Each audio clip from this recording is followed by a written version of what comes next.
Afternoon, everyone. My name is Bachar El-Halabi. I am Argus Media's energy markets reporter based in Dubai. And I'm delighted today to moderate this panel with the distinguished guests. The panel, before actually talking about the panel, I'd like to thank the organizers at Gulf Intelligence for the yearly effort they put in order to manage this forward-looking conference. Our panel is going to address the Eastern Mediterranean.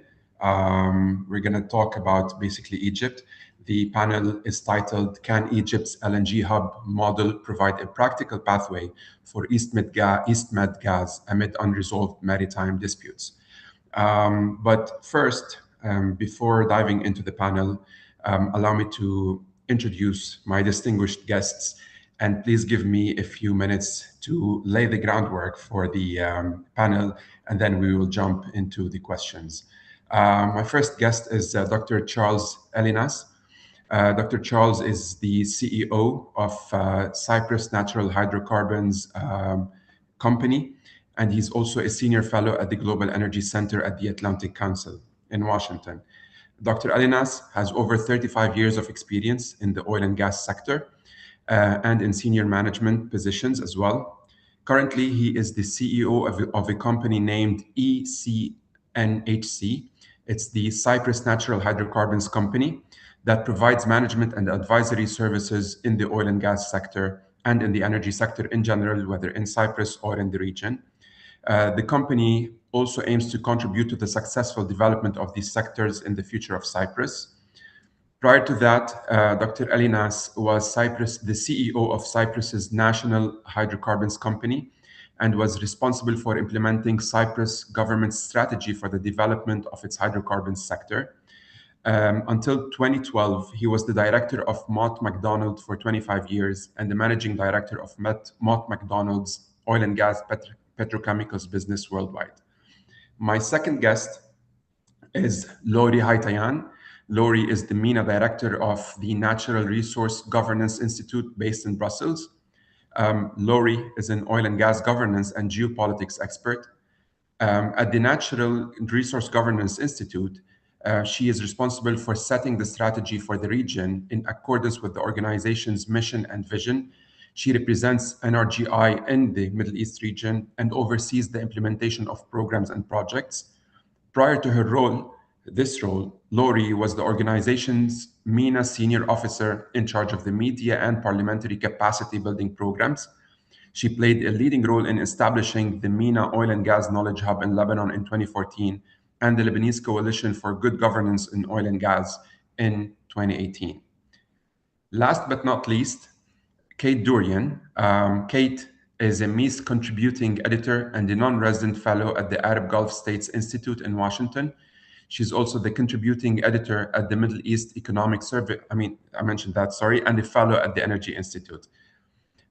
Previously, she was the regional manager for the Middle East and Gulf states at the World Energy Council, as well as the program officer for the Middle East and North Africa in the Global Energy Relations Division of the International Energy Agency since September 2015. Her role included building relationships between the IEA and governments of several Middle East and North Africa countries, using the extensive contacts that she accumulated during the 3 decades spent in several Middle Eastern and North Africa countries as a journalist and as an energy analyst. Now, to talk a bit about the panel that we will be delving into, first, as background, we're going to look at the recent Lebanon, Cyprus, and Maritime gas zone agreement, which marked an important inflection point in the Eastern Mediterranean energy development and created the legal certainty needed to unlock long-delayed hydrocarbon exploration in one of the world's most promising yet politically complex basins.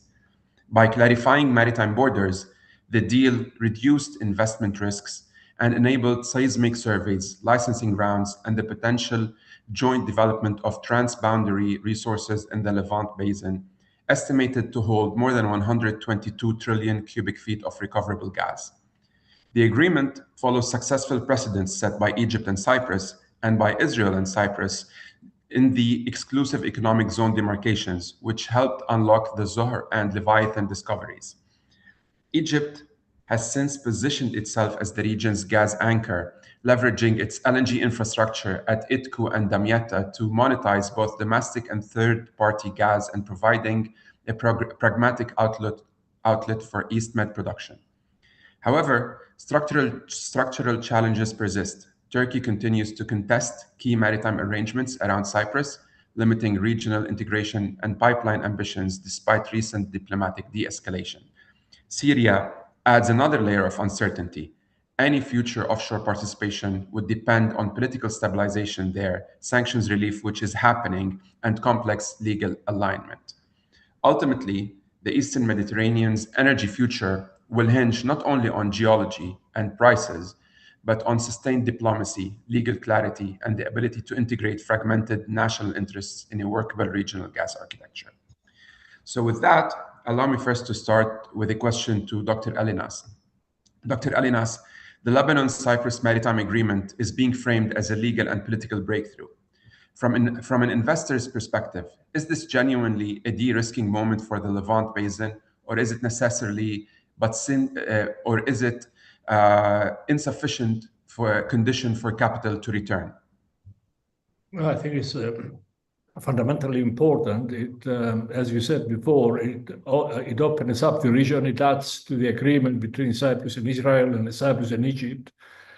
But the benefit that will come out of this, I believe, is mostly for Lebanon. By signing the agreement with Cyprus and previously with Israel, Lebanon can now go for bidding rounds for new blocks unhindered from any possible problems between itself, Israel, and Cyprus. And as a result, it opens up its easier for future exploration, which Lebanon much needs. Sadly, the benefit to Cyprus is more political rather than practical, because first of all, the blocks that are adjacent to the new EZ line, one of them is Block 9, which had some promising exploration data, but since has proven to be low priority for any. And Block 3, which, as you probably remember, a few years ago, when any tried to go to Block 3 to do exploration, it was prevented by the Turkish Navy, and perhaps later on we can discuss these problems related to the maritime issues. So the benefit, I believe, is mostly for Lebanon. Now Lebanon can definitely go out for a new bidding round, for a new exploration. Can you hear me? Yes, of course. So given we mentioned Lebanon, Laury, I'd like to loop you in. What's the latest on Lebanon's offshore gas exploration? What happened? What's happening? We have technically a new government in place. It's 1 year old. And besides the recent maritime agreement with Cyprus, has there been any updates on how this government and how the new minister aims to move forward? So thank you, Bachar, and thank you for Gulf Intelligence again for inviting me. Always a great pleasure to start the year with these discussions and forward-looking on what might happen in the oil and gas sector for 2026 for now. So basically on Lebanon, so yes, definitely the Cyprus-Lebanon Maritime Agreement was one step towards more like of good news for the oil and gas sector, but that doesn't mean a lot because we still need companies to come and invest. So basically, the third licensing round was closed in November, and again, negative results. No companies had applied and bid. But what the government has done, because they closed the bidding, and they didn't have any companies. So basically, they went back to an old agreement that that ENI and basically Total Energy, ENI, and Qatar Energy had proposed to the government that was refused by the previous government, but was accepted by this government in a way with improved conditions, which what they said, but with very, if you want, slow pace. So currently, the government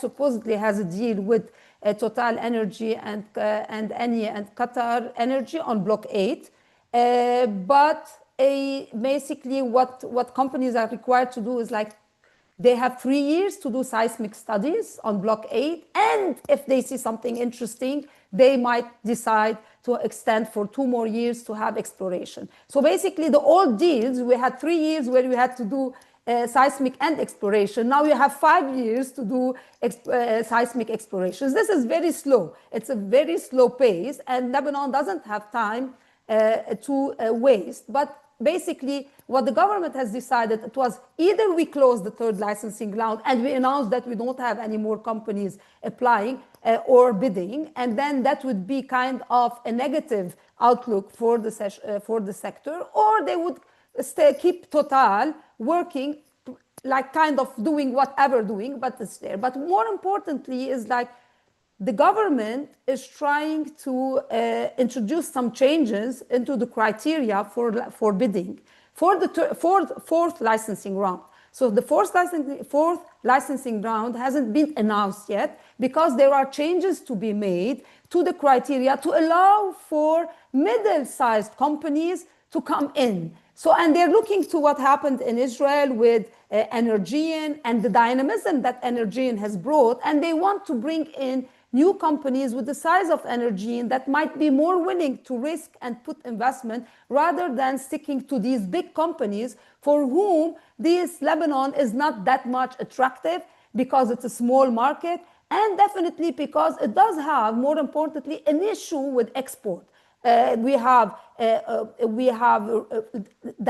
most importantly what they look at. Like, okay, the gas, even if we find gas, where does this gas have to go? And this is one thing that maybe later we can discuss about, like how Lebanon should pitch itself as being like playing a role in the regional dynamism instead of looking at itself as being only one market for the companies. But how can Lebanon open up to Syria, to the region, to the outside region, to be able to export the gas? That might be interesting for the companies to come, but currently not much of interest. Thank you, Laury. I'd actually like to follow up on that, given you mentioned what prospects and what the future can look like for Lebanon in case the right policies are adopted. We saw that there was a maritime demarcation deal signed with Israel in the past few years, and there was the new Cyprus deal also signed. Do you think Lebanon, and also in December, there were media reports suggesting that Turkey was not happy, to say the least, with the recent maritime agreement deal with Cyprus. Do you see Lebanon from a geopolitical angle taking sides? Was the maritime agreement with Cyprus the right next step for a reform-minded new administration in Lebanon, or will it put it at odds with Turkey in general? Taking sides, Lebanon is doing what is best for Lebanon. And basically, the maritime border agreement, like with Cyprus, was a low-hanging fruit. It had a lot of benefits, so it did that. And basically, it was very normal for Turkey to raise concerns, as always, and they raised their concerns, and it was heard by Lebanon, and Lebanon said that this is not against anyone. More interestingly, actually, it's the MOU that was signed between Egypt and Syria. So then you would think that, okay, this is the fruit of the rapprochement between Egypt and Turkey. So Lebanon needs to play along these lines of this rapprochement between Egypt and Turkey that had allowed for an MOU to be signed between Egypt and Syria. It's an MOU, always. MOU is an MOU, but it's a direction, right? These are not deals. These are not contracts, selling and buying contracts, but there's a kind of a direction. So when Syria is signing a deal about possibly buying gas or other products from Egypt, that means that Turkey was kind of okay with that. So why Turkey is okay with Syria and not okay with Lebanon? So you have to think about it that way. So it's not signing. It's like there are opportunities that are taking place, and then Lebanon has to put itself in what's happening regionally. It is very important. Lebanon cannot stay.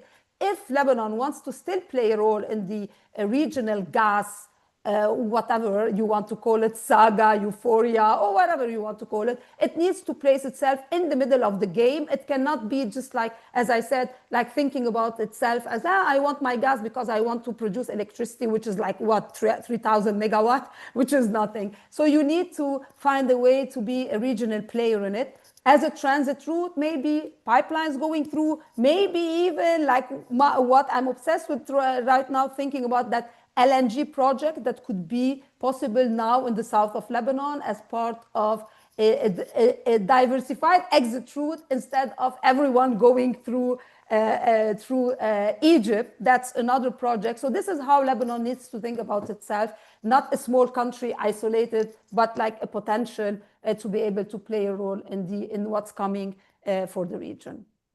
Thank you. You want to anger the big players in the region, Laury. Kate, I will move to you now. You've been covering the Middle East energy sector for years and years now. But throughout, Turkey has remained the biggest structural wildcard in East Med energy, despite the recent diplomatic de-escalation.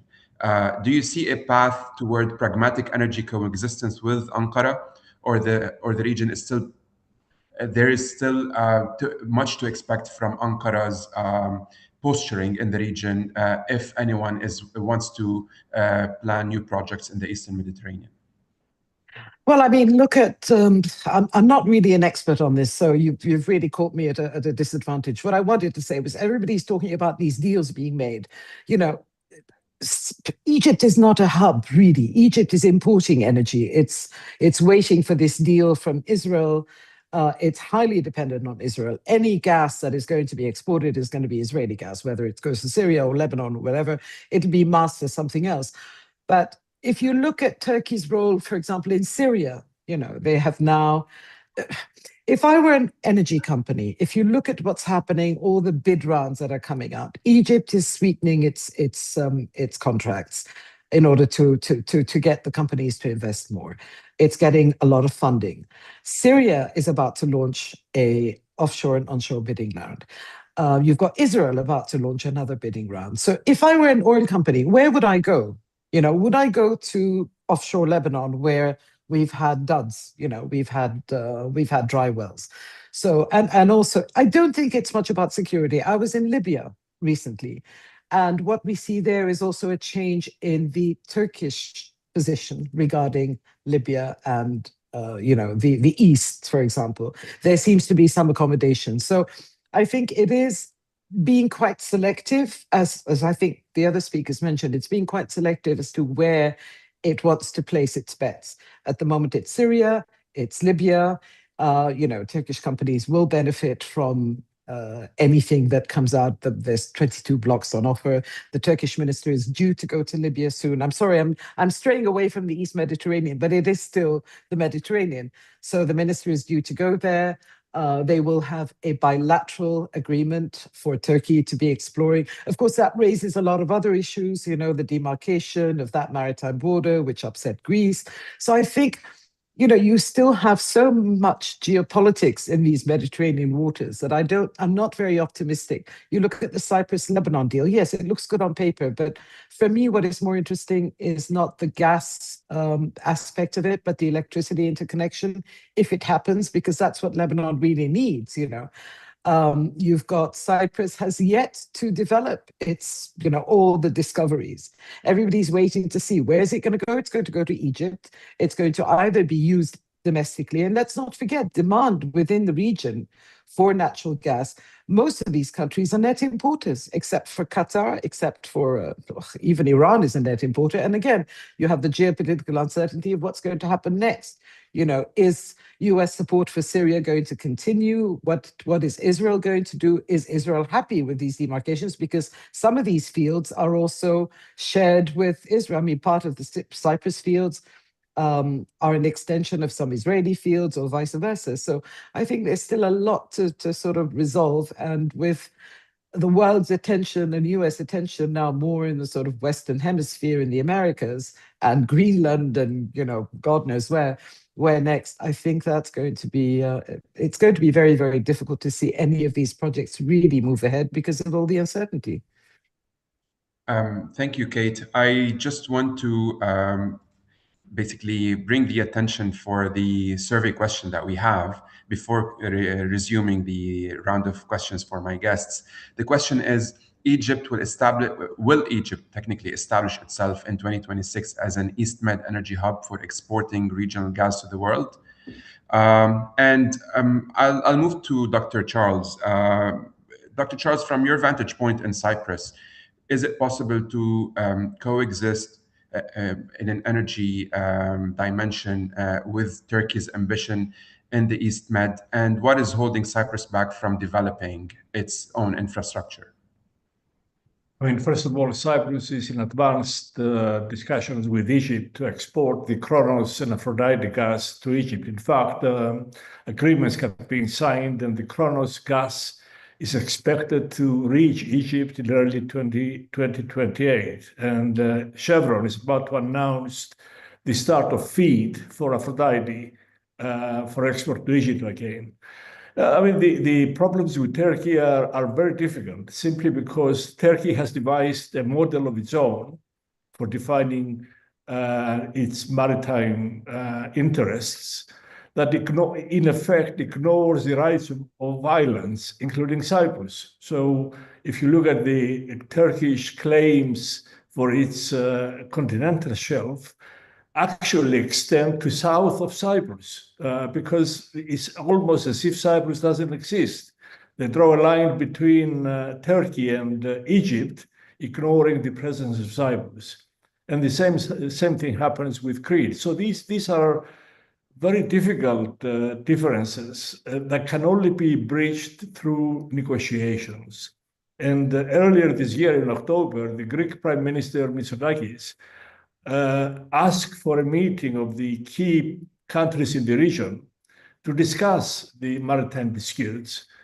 Erdogan also earlier asked for a similar meeting, but they're coming from different angles. And if it's up to them, I don't believe there is going to be any progress in this direction. We need an American intervention. And I believe the American intervention will eventually come when the Greeks and the Turks exhaust their negotiating skills, simply because in October, there was a major energy conference in Athens called PTEC, where 3 American ministers and 25 European energy ministers came with the ambassadors of the United States to Greece, Turkey, and Israel there.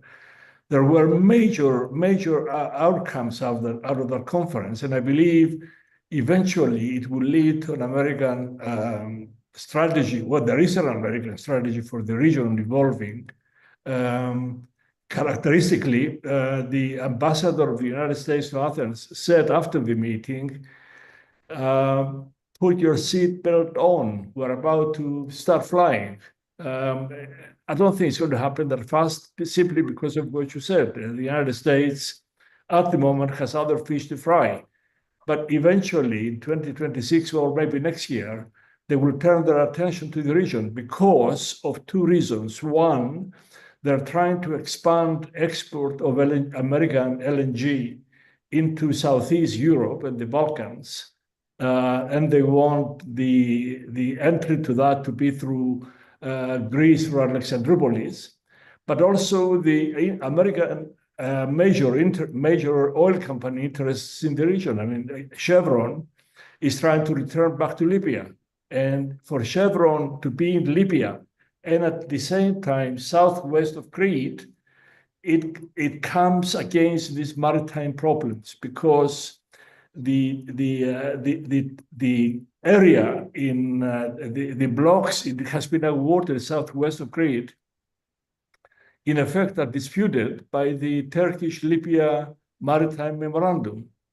On the other hand, Libya, when it went out for a bidding round for offshore blocks, it based the lines on UNCLOS, on the United Nations Law of the Seas, ignoring the memorandum with Turkey. So you can see that to unlock this interest by the American companies, ExxonMobil is southwest of Crete as well. ExxonMobil is back in Egypt in a big way, and Chevron. To unlock the presence of the oil companies, of American oil companies in the region, it will need some help from the United States to resolve these problems. Thank you, Dr. Ellinas. We have a hard stop at 2:30 p.m. Dubai time, so that's 5 minutes from now. I have one question for all three of you. The question is, and you have hinted for that, Doctor. The world is currently, to an extent, abundant with gas. There is perhaps an LNG, or there could be an LNG oversupply. Qatar's LNG is coming online. The expansion is coming online by the end of this year. So, what would really make a compelling case for investment in the East Med over the next 10 to 15 years? Please, in a minute, Dr. Elias, then Laury, then Kate. Well, very quickly, the interest is for the needs of the region, not for export. I mean, I think the idea that Egypt is going to be exporting LNG for a long time to come is gone. The cost of gas in Egypt is going to be, by 2028, will be higher than the price of LNG. So how can you use gas to liquefy and export when you cannot get the price? But the Egyptian gas needs keep increasing, and as a result, I believe any future investments in the region are to satisfy regional needs and prices for gas. I mean, for example, the new gas deal between Israel and Egypt, the price in that is about just over $7.50 per million BTU. With the Oxford Energy Institute expecting the LNG price after 2028 to drop down to $6, you can see that this Egyptian market is quite lucrative to supply with gas. Thank you. Laury. So very quickly, just to say that I think Chevron could play a very important role in the Eastern Mediterranean, but you need to look at the Eastern Mediterranean as one unit. When you look at it as one unit, and for Chevron being one of the main companies to come and unlock all the potentials from Syria to Lebanon, to even like continue with Cyprus, Israel, and Egypt. So that is, and to extend to Libya as well, that is a very interesting and compelling projects for them. So getting the American interests to solve issues, for Chevron to be one of the leading producers of the region, as one unit, not as like a company, not as like individual countries, and each looking at its own market, etc. But as a regional market, I think that could be very compelling, and this is something that we should be pushing always with the Americans, if gas is still needed, not to forget about the importance of energy transition as well, for electricity. We need to brand it as something Trump-related for the administration to bite. You have to think like Witkoff and Kushner and President Trump. Kate, also in a minute, please, so that I also announce the results of the survey. Thank you. Yeah, no, I mean, if you look at this deal, the 35 billion deal between Israel and Egypt, it's being held up because Israel wants to ensure that it has its, that it gets the gas that it needs domestically before it will commit. So it's actually quite a complicated contract in that it's not the buyer who nominates how much gas they want. It's how much the Israelis are willing to give. And that's what's holding it up. You'll read it in MEES in next week's issue.